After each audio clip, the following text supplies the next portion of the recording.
May Allah subhanahu wa ta'ala grant us all goodness. I have a lot to say. There was something I'd want to say about the parrot. Am I right?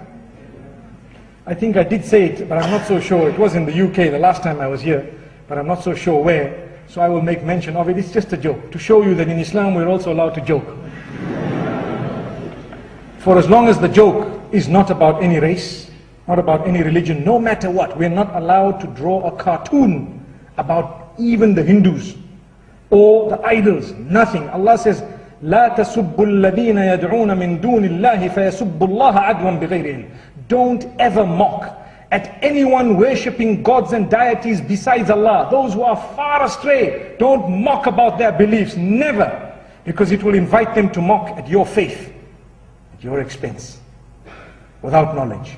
May Allah subhanahu wa ta'ala protect us. So, for as long as no religion, no race, it's just a light joke. May Allah subhanahu wa ta'ala grant us all goodness. And also we shouldn't be people who pick on others and so on. They say, or it is said, and this is a joke, that there was a parrot that could speak.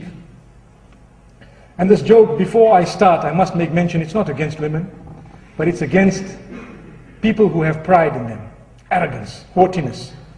According to us in Islam, even your surroundings can pick that up. Your surroundings bear witness for you or against you on the Day of Judgment.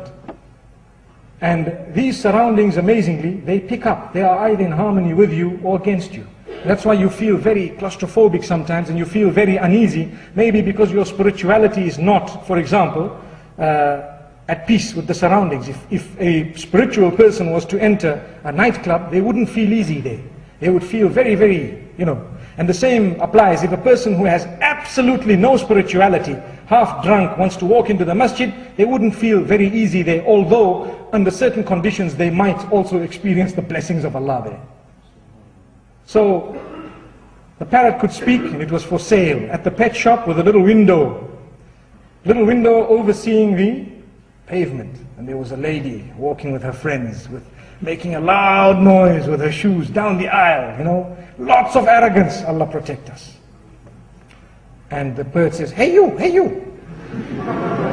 So everybody looks, where did this come from? They turned around and says, oh, this comes from this bird. Wow, you can talk. He says, yes. The bird says yes, the parrot says yes. So the parrot looks at this woman who was absolutely arrogant and says, you're ugly. Woo, that was bad. She was so embarrassed, very upset, naturally so, and she decided to walk away, blurting a few words and gone. The following day she comes back, the same thing happens. Hey you, hey you. She says, oh no. So she looks there, she hadn't changed her ways. She's still the same arrogance. And the parrot says, you're ugly.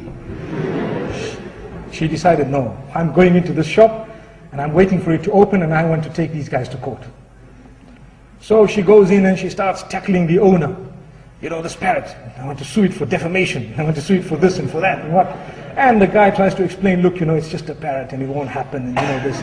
And then he calls the parrot in and says, you know what, this woman, don't you dare say you're ugly again. It's going to be a big problem, you see. It's going to be a big...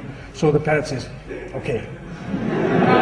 So the woman was very, very excited. The following morning, obviously the parrot had undertaken not to say you're ugly again. Following morning, the woman walks down. Even more arrogance. Why? She's convinced that this parrot is now dead meat. Dead meat if it says anything. So she called up all her friends and says, right, we're all walking down the aisle together today. Okay, that's fine, let's go. And she walks with lots of arrogance. She hadn't changed. All she needed to do is just calm down a little bit. And the parrot would have left her. And the parrot's looking very scared, shaking, sees her walking past. Doesn't say anything.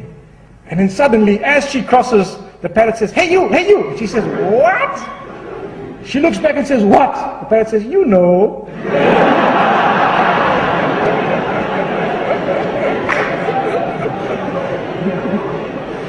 So the moral of the story is, for as long as you don't leave arrogance, you're not going to solve the problem. It will still, and people, even if they don't tell you that, they know it. If a parrot can know it, those around you know it. So if you want to be a good Muslim, just release those bad habits, throw them out, and inshallah everything will be at peace with you. And when another parrot tells you, hey you can say, yes, it will tell you, Salaam alaikum. MashaAllah.